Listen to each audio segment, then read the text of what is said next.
Assalamualaikum warahmatullahi wabarakatuh. Waalaikumsalam warahmatullahi wabarakatuh.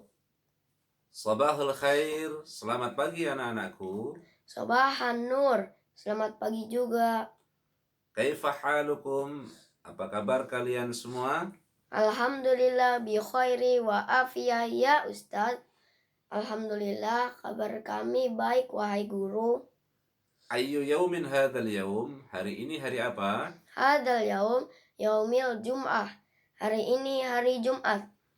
Ayyu darsin hadzal yaum? Hari ini pelajaran apa? Hadal yaum darsul Al-Quran hadis.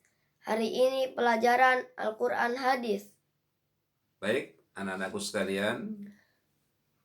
Pertama-tama mari kita panjatkan puji syukur kehadirat Allah Subhanahu wa taala yang masih senantiasa memberikan kepada kita limpahan nikmat dan rahmatnya sehingga kita semua masih diberikan oleh Allah kemudahan dan kesempatan untuk bisa bersama-sama thalabul ilmi. Hari ini kita akan mempelajari pelajaran Al-Quran dan Hadis. Namun sebelum kita memulai pelajaran kita, terlebih dahulu Bapak ingin mengajak kalian semua untuk bersama-sama membaca niat dan doa belajar agar semua yang kita pelajari diberikan kemudahan oleh Allah untuk memahaminya. Amin ya rabbal alamin. Dimohon untuk anak-anakku sekalian mengikuti yang Pak Saifuddin bacakan untuk kalian. Bismillahirrahmanirrahim. Bismillahirrahmanirrahim. Nawaitu ta'alluma Nawaitu ta'alluma wat ta'lima wat ta'lima wal ifadata wal ifadata wal istifadata wal istifadata wa izalatan lil jahli wa izalatan lil jahli an nafsi an nafsi wa an sa'iril juhali wa ansa ilil juhali ibtigha'an ibtigha'an mardatillahi mardatillahi ta'ala. Saya niat belajar, mengajar, memberi manfaat, dan mengambil manfaat, menghilangkan kebodohan dari diriku dan orang lain, semata-mata mengharapkan ridha Allah Ta'ala. Amin. Rabbi shrah li sadri wa yassir li amri wahlul 'uqdatam min lisani yafqahu qawli. Rabbi zidni ilma Ya Rabbi zidni ilma warzuqni fahma walhiqni bis salihin.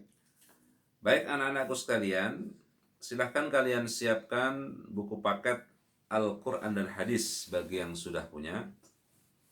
Ya, silahkan. Kita akan membaca surat Al-Baqarah ayat 1 sampai 7. Ya, silahkan. Dibuka surat Al-Baqarah ayat 1 sampai 7. Ya, Bapak akan membacakan ayatnya satu ayat per ayat. Nanti kalian mengikutinya dengan seksama. Baik, sudah siap semua? Siap, Pak Guru. Baik, Bapak mulai ya.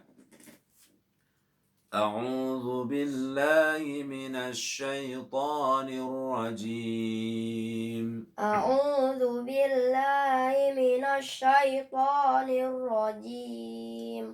Bismillahirrahmanirrahim. Bismillahirrahmanirrahim.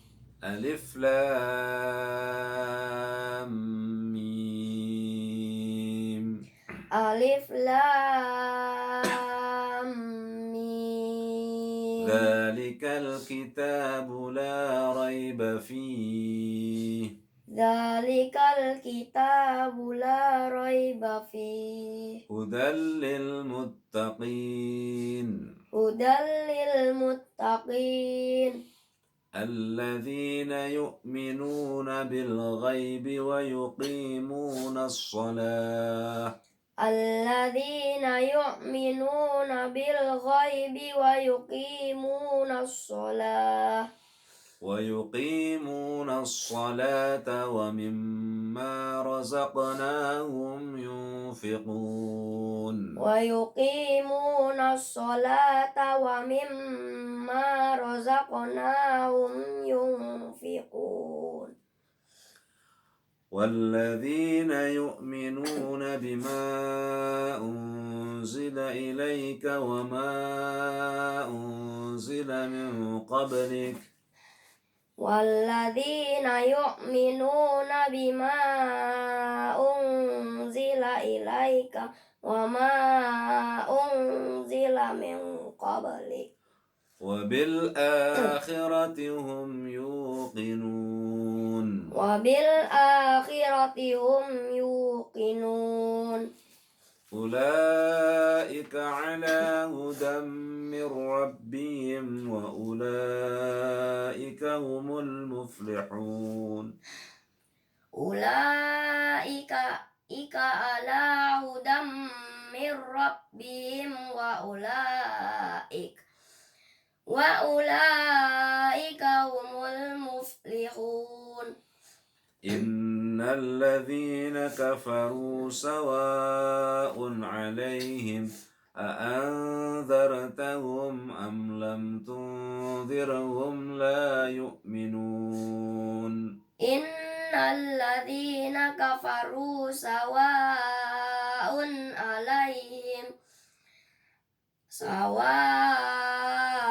عليهم أأنذرتهم أم لم تنذرهم لا يؤمنون ختم الله على قلوبهم وعلى سمعهم ختم الله على قلوبهم وعلى سمعهم وعلى أبصارهم غشاوة ولهم عذاب عظيم وعلى أبصارهم غشاوة ولهم عذاب عظيم صدق الله العظيم صدق الله العظيم. Baik, hari ini akan kita bahas tentang surat Al-Baqarah.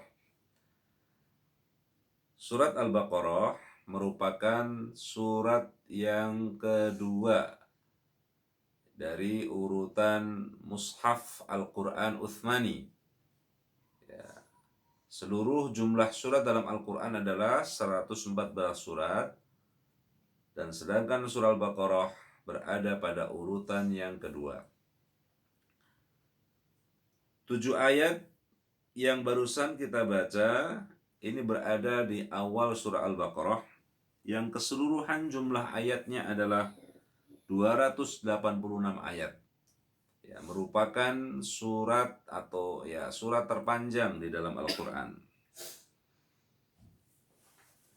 Al-Baqarah artinya adalah sapi betina. Dinamakan surah Al-Baqarah karena di dalam surat Al-Baqarah tersebut diceritakan dan dikisahkan tentang peristiwa yang berkaitan dengan kisah sapi betina yang dahulu disembelih oleh orang-orang Bani Israel. Kemudian ada nama lain daripada surah Al-Baqarah adalah Fustatul Quran, yang artinya adalah puncak Al-Quran. Karena di dalam surah Al-Baqarah memuat tentang berbagai macam hukum yang lebih lengkap, yang mana tidak terdapat di dalam ayat-ayat yang lain. Kemudian surah Al-Baqarah juga disebut dengan surah Alif Lam Mim, disebut juga dengan surah Alif Lam Mim. Namun dari ketiga nama itu yang paling terkenal atau yang paling sering kita dengar adalah sebutan surah Al-Baqarah.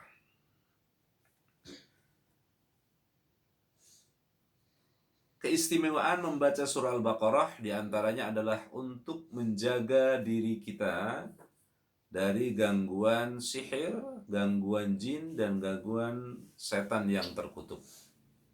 Apabila dibaca di rumah-rumah kita, dibaca di tempat-tempat kita tinggal, insya Allah surah Al-Baqarah akan menjadi penjaga dan pemelihara dan menjauhkan diri kita dari gangguan jin, gangguan makhluk-makhluk yang jahat.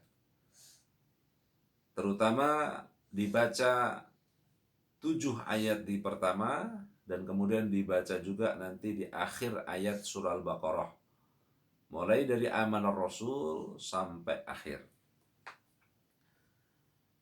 Baik, anak-anakku sekalian, alangkah baiknya kalau ayat surah Al-Baqarah ayat pertama sampai 7 ini kalian bisa menghafalnya di rumah masing-masing, agar ini menjadi surat yang senantiasa kalian baca untuk penjagaan kalian dari setiap ancaman mara bahaya.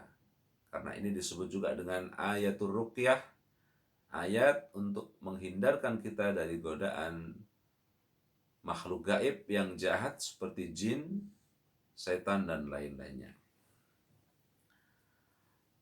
Selanjutnya, praktek ilmu tajwid. Apabila ada fathah berdiri, ya, ketika nanti kalian lihat di Al-Quran ada fathah berdiri, ya, atau dhammah yang terbalik, yang biasanya dhammah itu ya, kepalanya di atas, namun ini dhammahnya terbalik, kepalanya di bawah, maka hukum bacaan tajwidnya adalah dibaca panjang, ya, berarti bacaan mat. Kemudian apabila ada tanwin fathah atau tanwin kasrah atau tanwin dhammah dan nun sukun, ya, bertemu dengan huruf lam dan ra, maka bacaan tajwidnya adalah idgham bila gunnah. Ya, idgham itu artinya memasukkan huruf yang pertama kepada huruf yang kedua bila gunnah, disertai tanpa mendengung. Tidak boleh dibaca mendengung. Seperti contoh hudal lil muttaqin. Hudan, ya, itu dalnya di tanwin fathah atas bertemu dengan lam yang merupakan huruf idgham bila gunnah. Maka cara membacanya, ya, huruf bacaan dal dilebur kepada bacaan lam, hudal masuk, disertai tanpa mendengung. Tidak boleh dibaca mendengung dan harus dibaca jelas. Hudal lil muttaqin. Ada lagi contoh yang lain, nun sukun bertemu ra. Mir rabbihim. Ya, min itu nun sukunnya, kemudian bertemu ra adalah huruf idgham bila gunnahnya. Ketika nun sukun bertemu dengan huruf ra, maka bacaan nun sukunnya dilebur masuk kepada huruf ra, kemudian disertai tidak mendengung. Tidak diperkenankan dibaca mendengung. Contoh, mir rabbihim, harus dibaca jelas. Selanjutnya, apabila didapatkan di dalam Al-Quran, ya, mim bertasydid, mim bertasydid yang tanda ya seperti gerigi itu, atau ada nun yang bertasydid, ya, nun yang ada tasydidnya, dibaca, wajib dibaca gunnah, wajib dibaca gunnah. Apa itu gunnah? Artinya mendengung, ya. Khusus untuk mim yang ditasydid dan nun yang ditasydid, ya, apabila kita dapatkan di dalam Al-Qur'an, maka disebut bacaan wajibul gunnah, wajib dibaca mendengung. Ya, seperti bacaan atau seperti contoh wa mimma inna. Jadi tidak boleh dibaca jelas wa mimma inna. Karena ini bacaan wajibul gunnah, wajib dibaca mendengung. Mudah-mudahan bisa dipahami ya oleh anak-anakku sekalian. Kemudian selanjutnya, apabila ada nun sukun atau tanwin ya, bertemu dengan fa, za, dzal, qaf, maka wajib dibaca samar. Atau dalam bahasa Arabnya dibaca ikhfa. Apa itu ikhfa? Bacaan samar, yaitu antara jelas dan mendengung. Tidak terlalu mendengung, juga tidak terlalu jelas. Di tengah-tengah itulah disebut bacaan ikhfa. Seperti contoh, nun sukun bertemu fa. Yunfiqun. Nun sukun bertemu za. Unzila. Nun sukun bertemu dzal. A'anzartahum. Nun sukun bertemu qaf. Min qablik. Itulah contoh-contoh bacaan ikhfa. Ya, adapun huruf ikhfa jumlahnya ada 15. Di sini Bapak hanya jelaskan beberapa saja, yaitu yang bertemu dengan fa, bertemu dengan qaf, bertemu dengan dzal, dan bertemu dengan za. Selanjutnya, apabila ada tanwin fathah, ya, tanwin fathah yang bunyinya an, tanwin kasrah bunyinya in, tanwin dhammah bunyinya un, ya, atau nun sukun, ya, bila bertemu dengan huruf waw, ya, huruf ya, huruf mim, dan huruf nun, atau biasa digabung dalam kalimat yannu, ya, maka bacaan tajwidnya wajib dibaca mendengung dan dinamakan idgham bi gunnah. Bacaan tajwidnya, Bapak ulang, wajib dibaca mendengung dan disebut bacaan idgham bi gunnah. Sekali lagi Bapak ulangi, apabila ada tanwin fathah, tanwin kasrah, atau tanwin dhammah, atau nun mati bertemu dengan huruf ya, atau nun, atau mim, atau waw, maka wajib dibaca mendengung atau disebut dengan istilah idgham bi gunnah. Ya, idgham artinya memasukkan huruf pertama kepada huruf kedua, bi gunnah disertai dengan mendengung. Ya, contoh bacaan idgham bi gunnah adalah hudam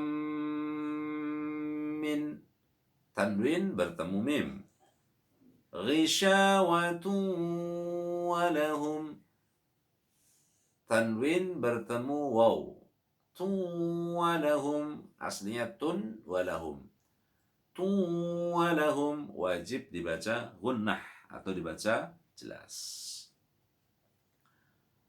Baik anak-anakku sekalian, selanjutnya kita akan belajar tentang bacaan idhar atau yang disebut dengan bacaan yang jelas. Ketentuannya adalah apabila ada tanwin fathah an, tanwin kasrah in, tanwin dhammah un, atau nun sukun, ya, bertemu dengan huruf-huruf idhar yang jumlahnya ada 6, yaitu ha, kha, ain, ghain, ha, dan hamzah, maka semua wajib dibaca idhar. Ya Bapak ulangi, huruf-huruf idhar ha, kha, ain, ghain, ha, dan hamzah. Ya, apabila ada fathah tanwin nun sukun bertemu dengan fathah tanwin, kasrah tanwin, dhammah tanwin, atau nun sukun bertemu dengan salah satu huruf 6 yang tadi Bapak sebut, maka wajib dibaca idhar. Artinya dibaca jelas. Namanya idhar halqi. Idhar dibaca jelas, halqi karena seluruh makhraj huruf idhar itu ada di tenggorokan. Ya, seperti ha ada di tenggorokan, kha juga di tenggorokan, ain di tenggorokan, ghain di tenggorokan, ha juga di tenggorokan, hamzah juga di tenggorokan. Maka disebut idhar halqi. Contoh bacaan idhar. Ya, contoh bacaan idhar. Sawa'un alaihim. Alaihim. Ya, tanwin dhammah bertemu ain. Maka wajib dibaca idhar atau dibaca jelas. Adzabun azim. Bun azim. Ada tanwin dhammah bertemu dengan ain, juga wajib dibaca idhar. Wajib dibaca jelas. Baik anak-anakku sekalian, hari ini selesai sudah Bapak sampaikan materi bab pertama Al-Quran Hadis. Ya, silahkan kalian juga menyimak video Bapak dengan baik. Kemudian kalian jangan lupa juga membaca materinya di dalam buku paket MDA Al-Quran Hadis dengan baik dan seksama. Kemudian penugasan dari Bapak adalah kalian mencari contoh-contoh bacaan tajwid, ya, bacaan tajwid yang tadi kita bahas bersama-sama, yaitu pertama mencari contoh bacaan idgham bila gunnah, kemudian mencari contoh bacaan wajibul gunnah, mencari contoh bacaan ikhfa, mencari contoh bacaan idgham bi gunnah, dan mencari contoh bacaan idhar. Kemudian satu lagi, mencari contoh bacaan mat atau panjang, yaitu fathah berdiri atau dhammah terbalik. Masing-masing contohnya minimal 1 atau lebih, tidak ada batasnya. Masing-masing contohnya dari bacaan-bacaan tersebut 1 contoh atau lebih, ya, yang dapat kalian tulis di buku catatan kalian, lalu nanti kalian foto dan kirimkan ke Bapak. Insya Allah kalau waktu sudah senggang, nanti Bapak akan berikan nilai 1 per 1. Itu saja yang dapat Bapak sampaikan materi Kurdis pada hari ini, hari Jumat, tanggal 23 Juli. 23 Juli. Ya, mudah-mudahan kalian tetap semangat. Mohon disimak videonya dengan baik dan sampai tuntas biar kalian bisa memahami, bisa terbantu untuk memahami materi-materi yang ada di buku paket Quran Hadis bab 1. Itu saja yang dapat Bapak sampaikan. Mudah-mudahan ada manfaatnya. Mudah-mudahan kalian semua diberikan kemudahan oleh Allah untuk bisa memahami pelajaran dan diberikan ilmu yang bermanfaat. Amin, amin ya rabbal alamin. Ada sebuah ungkapan yang menjelaskan, man lam yujawwidil qur'ana kana athima. Ungkapan ini menjelaskan tentang pentingnya belajar tajwid.